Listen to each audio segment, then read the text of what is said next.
Hi everybody, Michael the Librarian of Magic here, finding and cataloging the magic and pointing you to it. I'm back here with another What's New on Disney Plus video, this time for the week of February the 28th, 2020.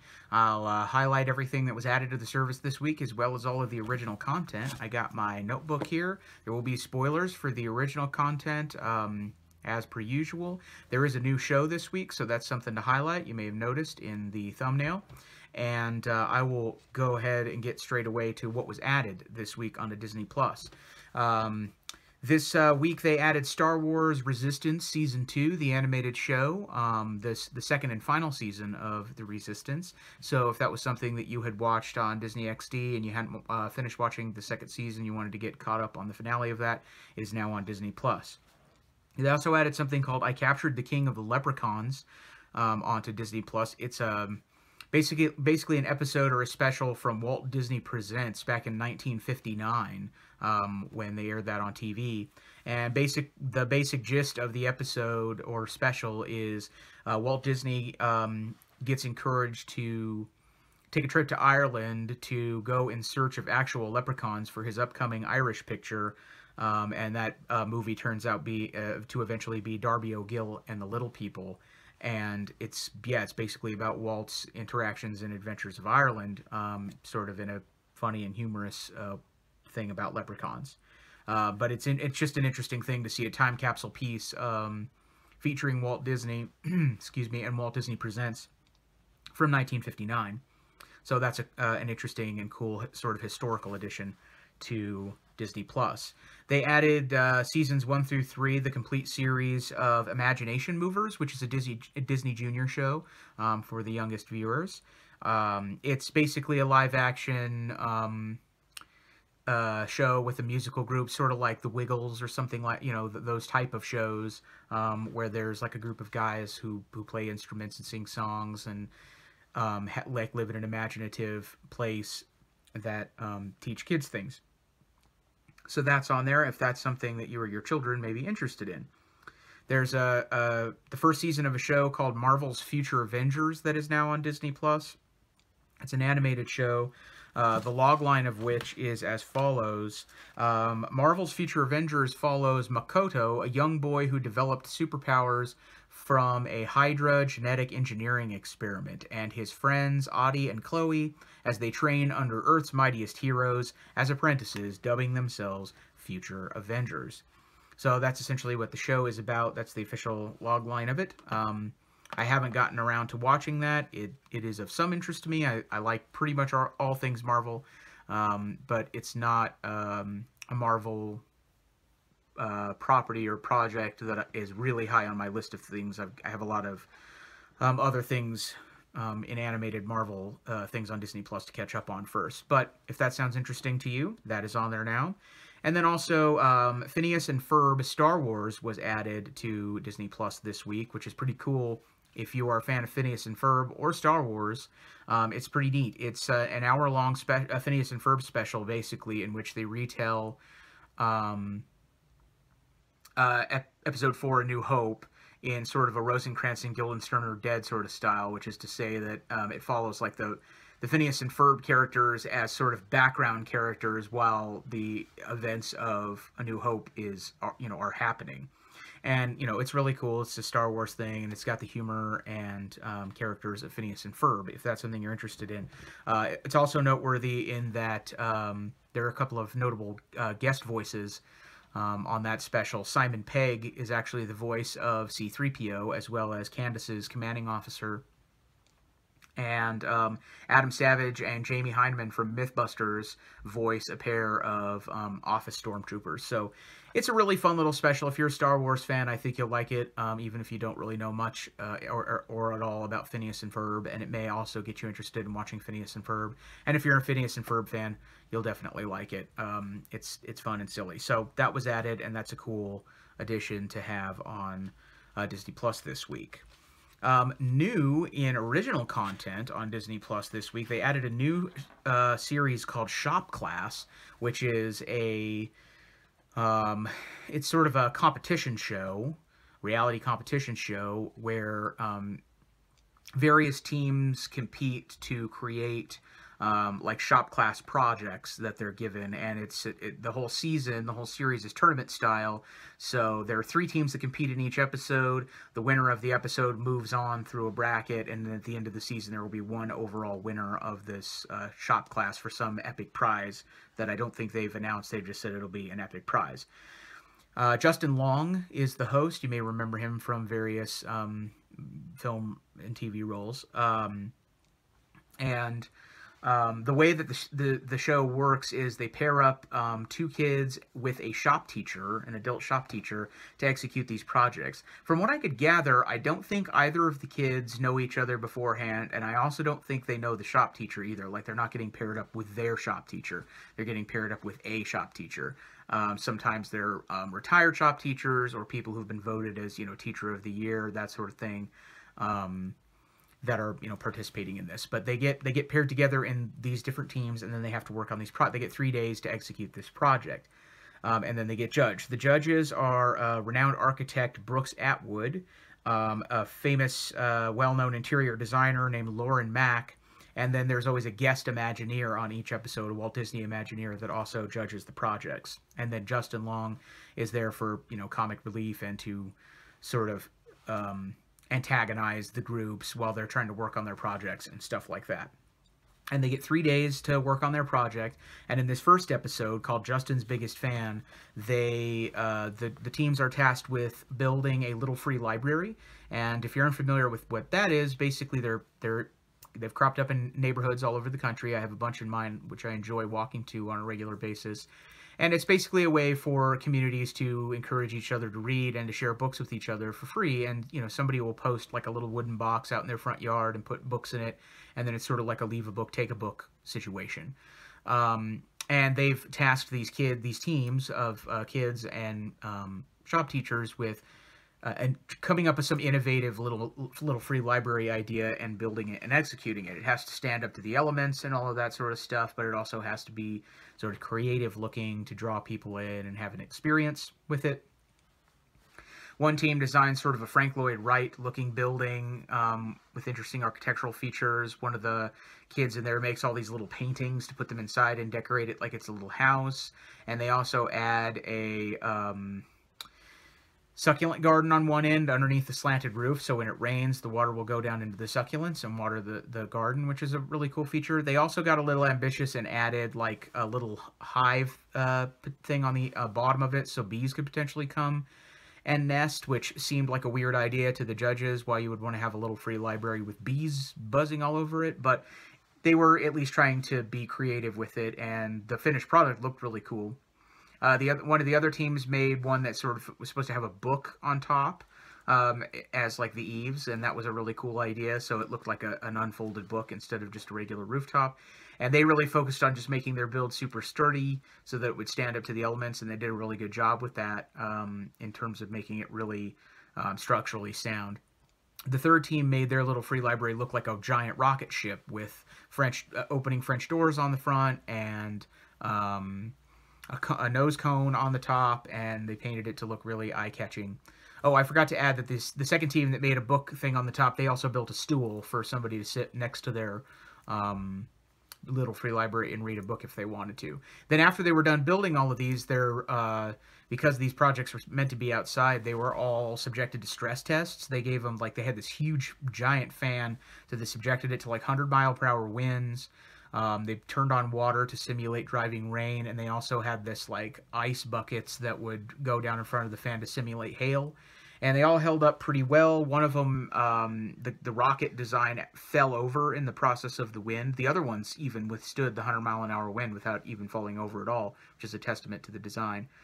The rocket ship fell over, but the books inside weren't wet from the rain or anything like that, so they all kind of passed the stress tests pretty well.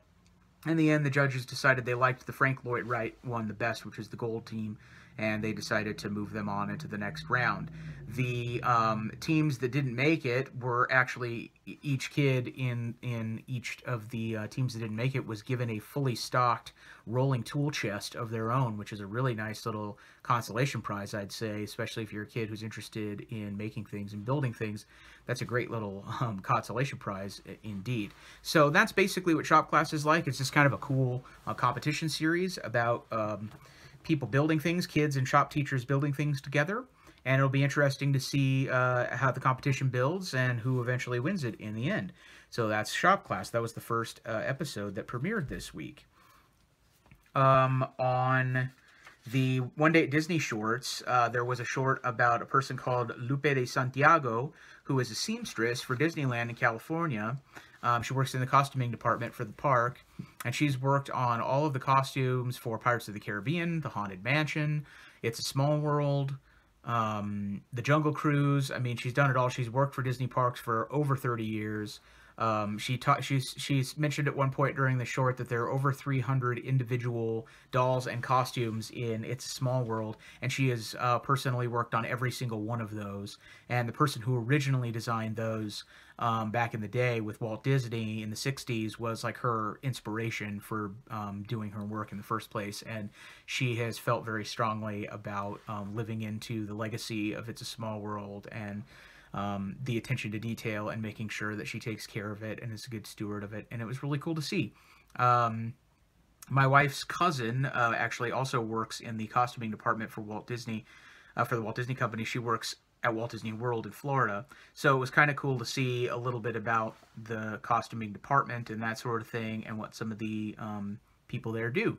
So that was an interesting little short. It was great to see some of the It's a Small World costumes very close, to see a lot of the detail and stitching on there. You would never be able to see that level of detail on the ride. You can get glimpses of it when you go on it, but to see it up close, to see the actual handiwork, was pretty amazing. It's one of the things that actually makes going on that ride over and over again really special. There's so many individual details to look at. You can never take it all in one ride, so that's why that ride is really fun to go on over and over again.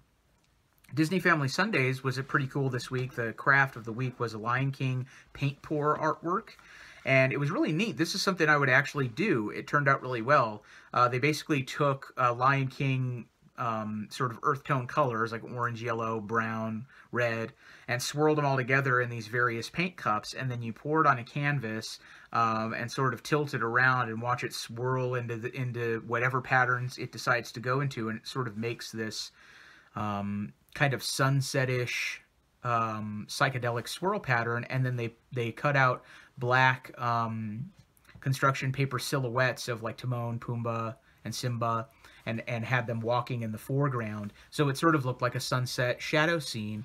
And it was really a convincing little craft, very easy to do, but really impressive when you get done with it.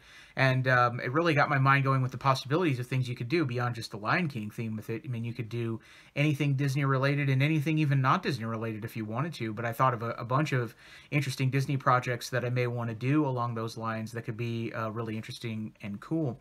So it was really fun to see. It was something I hadn't thought before, but it was a really cool idea. So Disney Family Sundays this week I thought was a really neat and relatively easy craft to execute.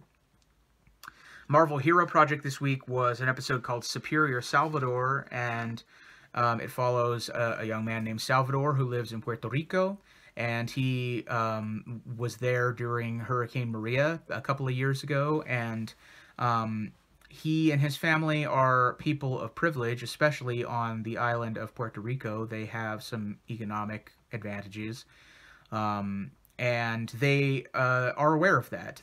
Salvador's parents are very aware of that and remind him that so that he's aware of his own privilege.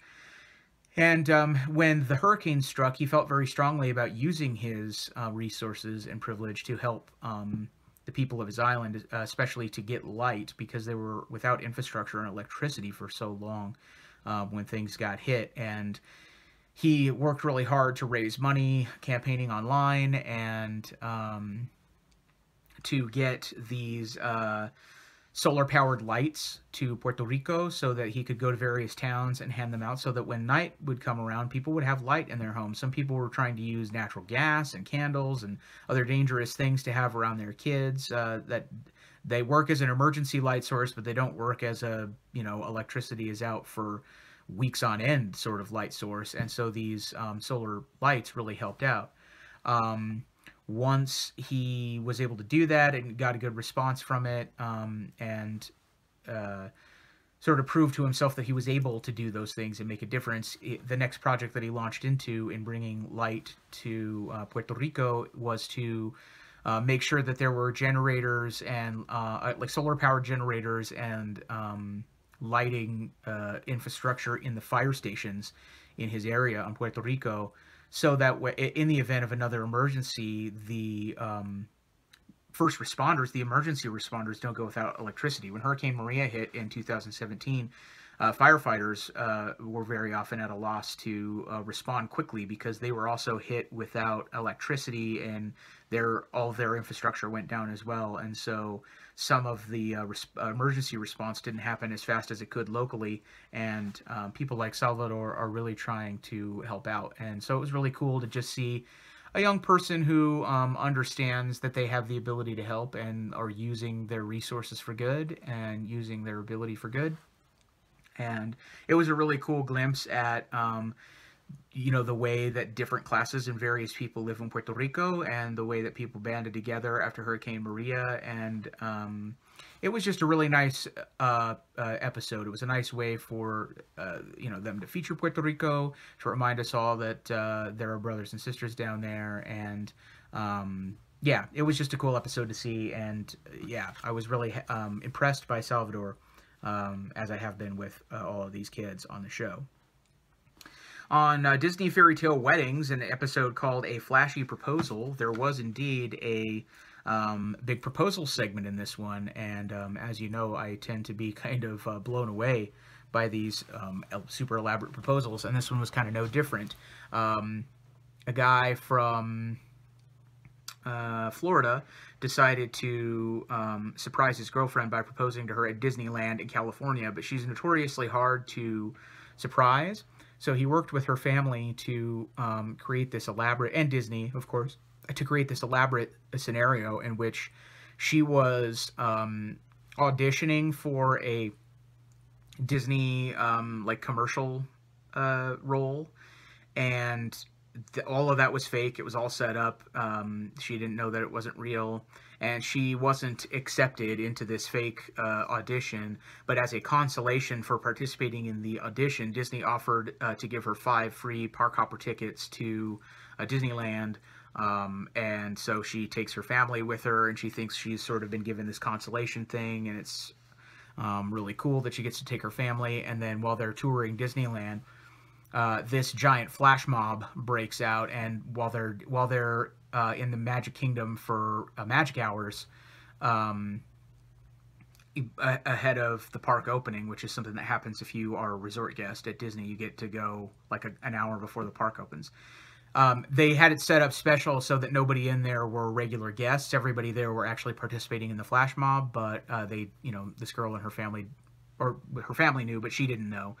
And this flash mob breaks out, and they're sort of shooting it, and she, I guess, is probably under the assumption that they're shooting some sort of promotional video or something like that, because it's all being artfully shot, and she just kind of goes along with it. And then when they approach Sleeping Beauty's castle, her boyfriend comes out and pops the question, and she's really surprised. And as always, it's super elaborate. The host, Twitch and Allison, come out, and it's a really nice moment. So that was really cool. The other couple that was featured are a strong Italian-American couple from South Philadelphia, and they get married at the Italian Pavilion at Epcot down in Florida.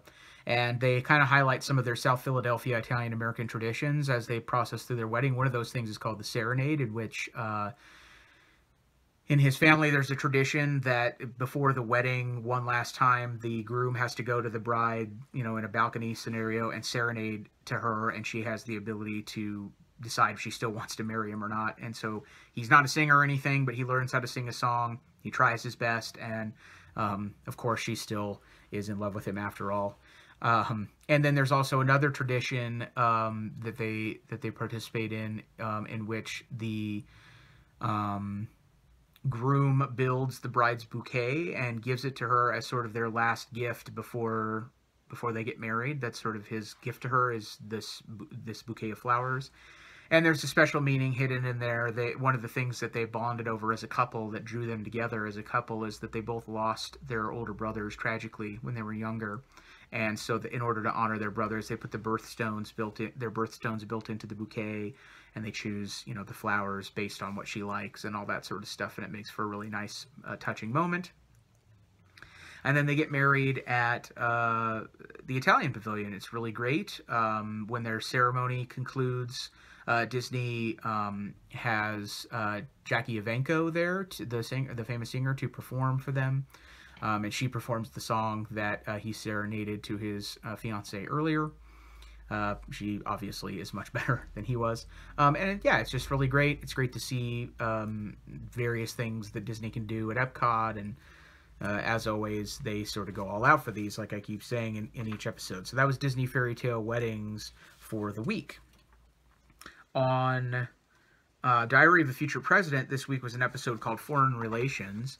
And in the Gabby storyline, she basically realizes that after admitting that she loves Sam and them telling each other they love her, it's a milestone in their relationship. She wakes up for the first time since her husband died, realizing that she wasn't waking up feeling sad that he was gone, and instead she woke up and the first thing she thought of was how much she loves Sam, and that caused her to call her friend at work and have this conversation about how she's finally ready to get rid of this very last box of her husband's stuff that she had laying around.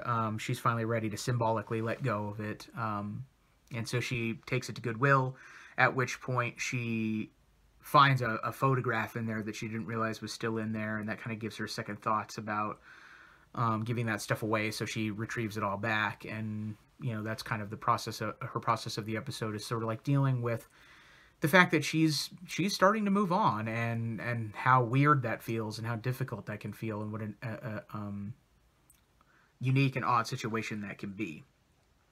In Elena's storyline, there's a middle school dance coming up, and she wants her crush, I think his name is Joey, to take her to the dance, but she doesn't know how to impress him. She overhears in class that he seems to be taken by 8th grade girls, so she starts this mission to try to observe 8th grade girls in their natural habitat to gain information scientifically to be able to start behaving like an 8th grade girl so she can attract her crush. It doesn't go well.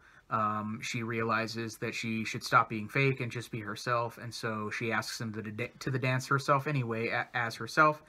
At which point he says, well, I'm going with a group of guys anyway, that, you know, so-and-so's dad is just taking us all to the dance, but I'll see you there, and it'd be cool to see you there. And that's good enough for her. She's really happy that it went that way. Yeah, it's kind of a good moment for her. Although, in her obsession with trying to figure all of this stuff out, she lets her friend Sasha down. Sasha has become a finalist in a mall poetry contest about why I love the mall, and she's supposed to be delivering her poem, but she has public speaking anxiety, and she wants Elena's help with it. Elena promises that she will, but she flakes out because she's on this scientific quest to figure out how to be an 8th grade girl. But Sasha relieves help from Jenny, who used to be their friend before middle school started, and dropped them like a bad habit for the cool girls. And that's kind of been one of the struggles of some of the early episodes of this season. Is like, she used to be their friend, and now she's like, you guys are dumb and dorky, and I want to hang out with the cool girls. Well, in the last couple of episodes, the cool girls find out that Jessi had lied about her period and getting her period and stuff like that, and they are starting to ostracize her a little bit, and she's starting to not fit in with that group, and she's feeling sort of like in between, or like a weird outsider. And she sees Sasha practicing her poem in the bathroom, and she decides to be nice to her. And she, you know, they have this sort of memory of when they used to be friends. And then, even though Elena doesn't show up to the poetry reading, when Sasha is sort of faltering and losing her confidence, Jessi actually shows up. I think her name is Jessi. Did I say Jenny? I meant Jessi.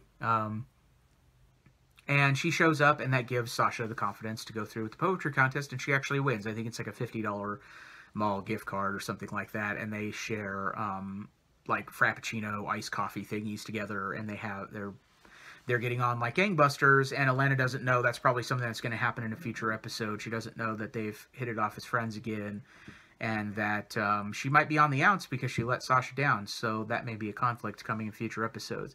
In Bobby's storyline, he's supposed to be going to a tennis tournament with Liam, the other awesome tennis player on their team. They're going to represent their school at an out-of-town tournament in Jupiter, Florida. And it's like a overnight trip that they're with, you know, that they're going for this tournament. And when they go, they're trying to get a spare racket for Liam out of this equipment closet because he breaks his during the warm-ups, and he and Bobby go into this closet and they get locked in there. The door shuts behind him and it locks them in there, and they basically miss the entire tournament. But Liam tries to make it bearable by inventing these like games where you set a cup up and try to hit it with the ball and do all of these weird things and stuff like that to just pass the time. And Bobby is frustrated at first because he's being really competitive and he really doesn't want to miss the tournament and everything, but then he softens up and ends up having a pretty good time with Liam. One of the interesting developments in this that comes of this is they sort of have a tender moment towards the end of this where Liam creates a little trophy out of a tennis ball and gives it to Bobby and says, like, hey, this is the best I could do. I know you were sad about missing the tournament, but, like, you know, we're just trying to pass the time. And they're like, hey, man, it's really cool hanging out with you, and it's really been nice to get to know you. He learns a little bit that Liam is actually, he was a transfer student because he has two older brothers that are kind of a handful for their mom and are sort of troubled youth, and so his mom sent him to Florida to live with his grandmother, and that's why he transferred down there. So he learns all this stuff about Liam, and you had remembered in the previous episode that Liam learned that Bobby's dad had died and stuff like that, and then they sort of touch knees and have an interesting, tender moment. And at first, I was seeing the seeds planted a little bit with Liam's character, the way that they were interacting with each other, just the way the actors portrayed it, that I thought maybe they have sparks with each other. And silly me, I thought, the first thought that occurred to me is, no, Bobby has a girlfriend, Monica with a Y, so even if Liam is interested in him, Bobby is probably not interested back, and that may be a storyline down the road, but who knows. And then I all of a sudden remembered the weird, when they had the episode where they got together with the girls for a makeout party and had the 7 Minutes in Heaven scenario where Bobby went to go make out with his girlfriend and then he exited and things were kind of weird for him. He didn't say anything about it, but he sort of had a weirdness with him. I realized that Bobby is coming to the realization that he's gay, and that's where the storyline is going with this, and he's hitting it off with Liam, so I would not be surprised in future episodes of this if they start developing a relationship. I kind of feel silly for not noticing that sooner, but they did build it really organically and really well into the episode, so it was kind of a cool and interesting way to do it, because they obviously weren't hitting me over the head with it. It was subtle enough that I didn't pick up on it till now. So that was a really interesting thing in this episode. It was a good one overall. It had some heart to it. The comedy relief in this one was on Elena's side with her like scientific investigation, nature documentary investigation of 8th graders. That was kind of funny. So Diary of a Future President was a pretty good episode this week. On the Marvel Hero Project, I think that's probably all that happened this week from everything else. So yeah, there was Marvel Hero Project, the shorts, Disney Family Sundays, the new shop class, and Diary of a Future President, as well as there was a new episode of the Clone Wars. I made a separate video for that. That's also going to be hitting my channel here at the same time that this does. So if that's something you're interested in, watch out for that. Thanks as always for watching these. Feel free to chime in with any comments that you may have. Thanks for giving me a thumbs up and subscribing and all of that stuff. I hope these have been entertaining and informative for you as always. I'll be back next time with another What's New on Disney Plus video for next week, March the 6th, Friday, March the 6th. And until next time, I hope you have an excellent and magical week, and I will see you in the next video. Bye-bye.